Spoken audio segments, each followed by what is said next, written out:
Assalamualaikum warahmatullahi wabarakatuh. Salam sejahtera untuk semuanya. Saya Pak Ali dari Inside Chamber. Berikut ini adalah jawaban soal matematika itu menyenangkan dari tayangan TVRI yang ditayangkan di hari Rabu tanggal 13 Mei 2020. Ya, langsung saja kita pada pertanyaan. Ya, oke. Pertanyaan di akhir segmen pertama. Berikan dua contoh pengaplikasian konsep matematika dalam kehidupan sehari-hari. Oke. Saya berikan 4 malah ya rencananya. Yang pertama yang paling mudah ya adalah menghitung biaya pembelian saat ada diskon ya, biaya pembelian barang yang didiskon. Nah, ini sering kita lakukan ya, kita ke mall atau kemana gitu membeli barang atau baju yang didiskon. Nah, kita ingin bayarnya kira-kira berapa, baju mana yang paling murah atau barang apa yang paling murah, kita bandingkan. Kadang-kadang ada kayak deterjen gitu ya, harganya lebih murah ya, ternyata masanya lebih kecil. Jadi kita menghitung biaya yang murah itu bisa digunakan matematika. Ya, jadi kita ngitung biaya itu tinggal 1 dikurangi persentase diskon dikali ini biaya ya, dikalikan harga yang ada di teksnya kan gitu. Jadi kita menggunakan matematika dengan cepat ya. Diskon 10% dari 100.000 berapa dikalikan 0,9 jadi 90.000. Kalau kita sudah mental matematisnya sudah bagus, cepat kita ngitung seperti itu. Nomor 2, selain menghitung diskon bisa juga menghitung pajak, menghitung apa ya, pajak makanan apa, jangan sampai uang di dompet kalian kurang ya, penting. Contoh lain adalah ini, saat kalian berjualan menghitung nilai jual barang dengan laba tertentu, menghitung nilai jual barang ya dengan laba tertentu. Ya, persentase laba gitu, lebih enak persentase laba tentu. Jadi kita beli barang, kadang-kadang ini cocoknya dihargai berapa ya. Nah, kita bisa menggunakan matematika seperti itu. Banyak sekali ya matematika yang lebih advance mungkin apalagi ya. Saat kalian mendirikan usaha, menghitung neraca perdagangan itu juga menggunakan matematika ya. Menghitung neraca laba rugi. Ya, ini semua dalam bidang sosial. Apakah ada di bidang teknik? Lebih banyak lagi.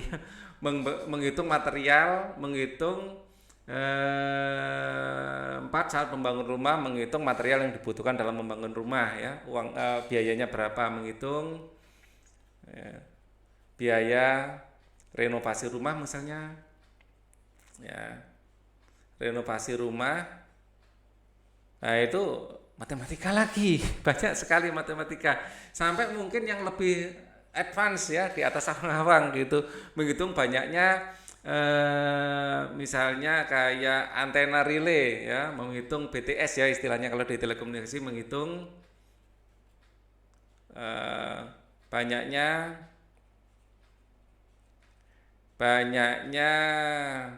BTS base station ya dalam relay ya, tulisannya kok jelek banget ya. Saya relay telepon ya, telepon selular misalnya. Nah, ini matematikanya lebih tingkat tinggi lagi ya. Kita harus menghitung sinyal, kekuatan jangkauannya berapa ya, apakah sinyal itu masih bisa dibaca oleh receiver berikutnya. Jadi banyak sekali, ini matematikanya lebih mendalam nanti. Jadi dari masalah yang sederhana, menghitung diskon, kalian bayar berapa, minimal kembalian ya, kalian ngasih uang kembaliannya cocok apa enggak, itu sudah hitung-hitungan matematika sudah ya. Nomor 2, pertanyaan di segmen 2, menurutmu mengapa mempelajari matematika bermanfaat untuk menyelesaikan masalah dan menjadikan kita mengerti tentang dunia ya. Alasan yang pertama, matematika adalah bahasa ya, matematika adalah bahasa logika. Ya, kalau kita ingin mengetahui masyarakat ya kita harus mempelajari bahasanya. Ya, tetapi apabila kita ingin memahami alam semesta, memahami dunia, kita harus mengerti bahasanya. Ya, salah satu bahasanya adalah bahasa matematika. Ya, yaitu matematika itu bahasa logika. Ya, bahasa logika yang bisa digunakan bisa digunakan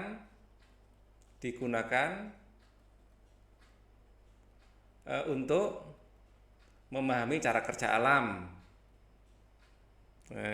cara kerja alam, karena alam sangat matematis, ya. Matematika untuk mengambil keputusan. Jadi memutuskan ini enak barang saya hargai berapa ini biar laku. Kalau terlalu mahal nanti nggak laku. Kalau terlalu murah untungnya kurang. Lah mengambil keputusan seperti ini bisa seperti matematika. Ya bahkan memprediksi kejadian. Ya, memprediksi kejadian seperti hujan. Kita bahkan para ahli matematika bisa memprediksi kapan Covid ini berakhir dengan parameter-parameter, dengan asumsi-asumsi yang bisa dipertanggungjawabkan secara ilmiah. Ya, di matematika sendiri ada ilmu peluang namanya. Jadi memprediksi kejadian. Jadi yang ketiga memang apa ya? Yang kedua mungkin karena memang alam semesta ini sangat matematis, ya. Memahami cara kerja alam, saya tegaskan di sini alam itu sangat matematis. Jadi seperti hukum gravitasi Newton, ya, hukum gravitasi Newton, pakai P ya, gravitasi Newton. Jadi kita akan tahu benda kalau dijatuhkan, ya, kita menghitung dimensinya benda, kita menghitung gesekan di udara, kita bisa memprediksi berapa detik benda ini akan jatuh.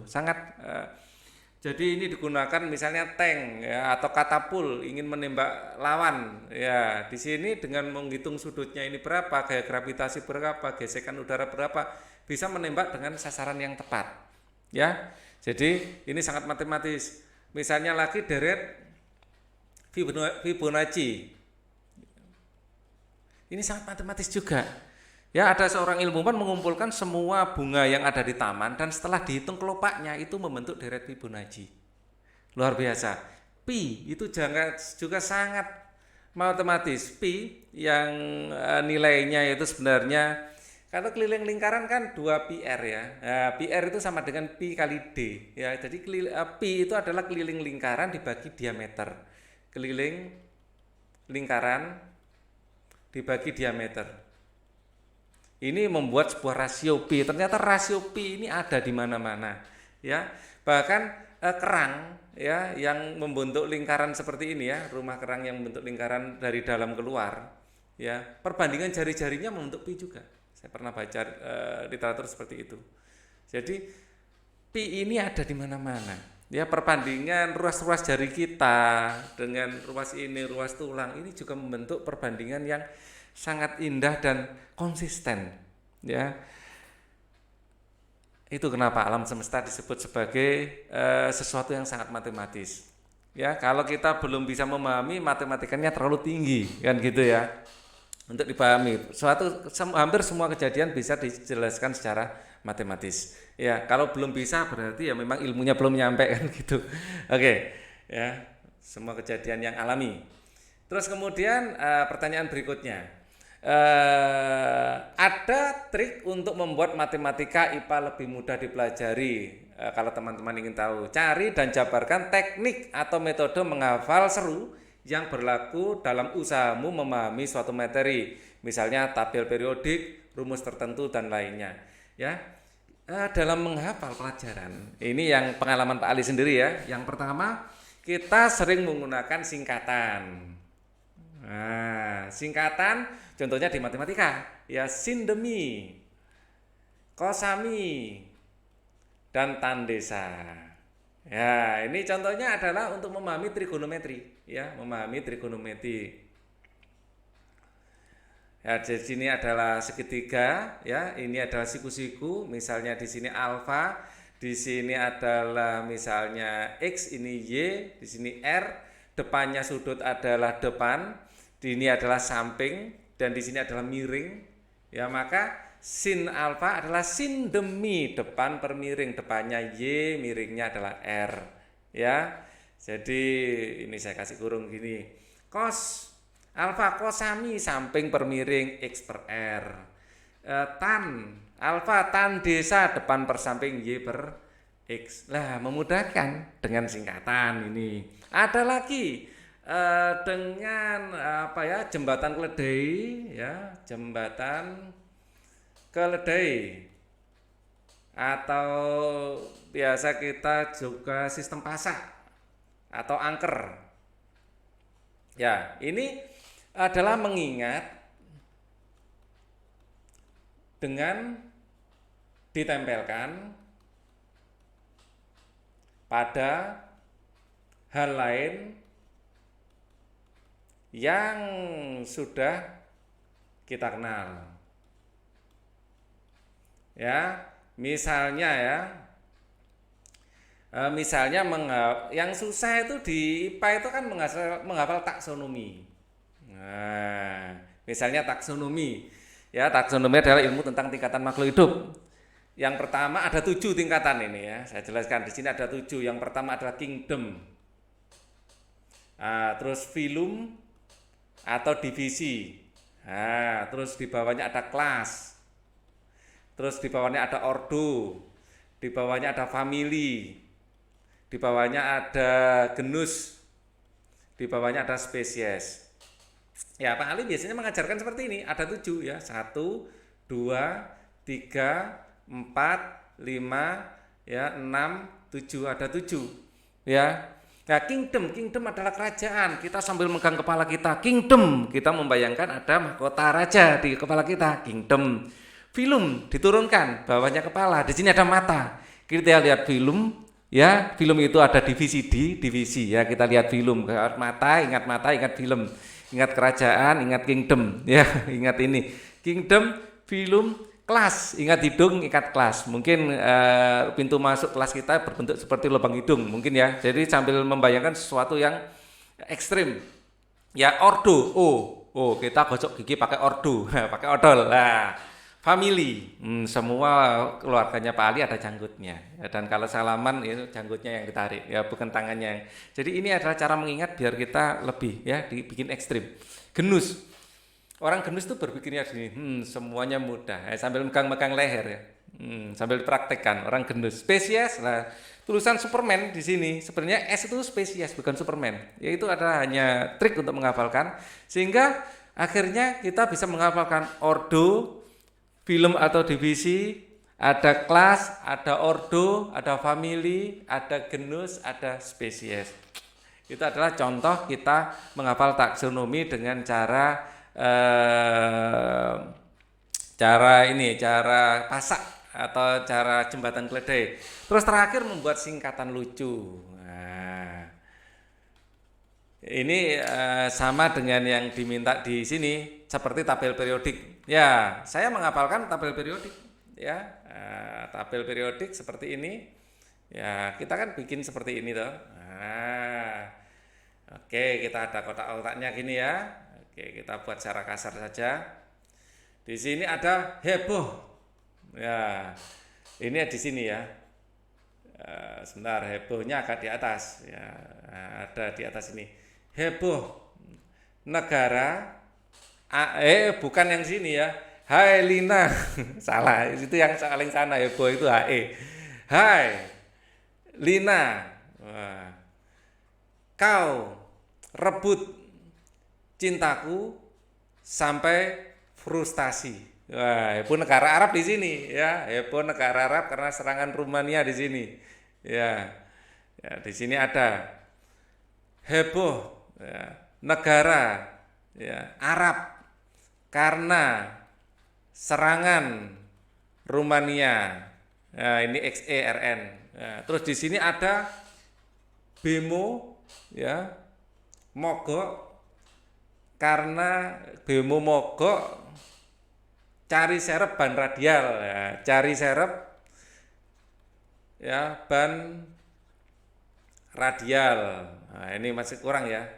Radial. Ya. Banyak sekali. Di sini ada balga inti. Ya. Kita ngapalkan dengan gitu-gitu asik. Balga inti. AL. Di sini GA, INTL sebenarnya ya. TL. Ya, dibaca seperti balga inti. Ini ke sini ya. Nah, di sini ke sini. Asik aja ngapalkan seperti ini ya. Ya, ini saya mundurkan. Di sini BC, di sini N, di sini O, ya, di sini ada F. Wah, tempatnya nggak cukup, ya. Akan saya mundurkan. Ya, BC, ya. Terus di sini ada N, terus di sini ada O, terus di sini ada F, ya, kan gitu. Ya, jadi asik kita ngapalkan seperti ini ya. Ya. C, SI, GE, SN, PB. Nah, saya karena orang Jawa menghafalkan pakai bahasa Jawa. Cah sing gendeng senang pelembungan. Gitu. Nah, terserah kalian yang nggak pakai bahasa Jawa, be kreatif ya. Oke, N, NP AS SBBI, NP AS SBBI ya, nang pasar asli serba bingung. Gitu. Ong singkek senang telo puhung ya. Jadi terserah orang Surabaya ya, orang Surabaya senang telo puhung. Nah, oh setepo dihafalkan gitu bisa FCL BR I AT nah, gitu. Fanta, cola, bir ingat atas gitu. Jadi banyak ya, ini juga bisa dihafalkan asal kalian kreatif. Jadi gunakan apa ya?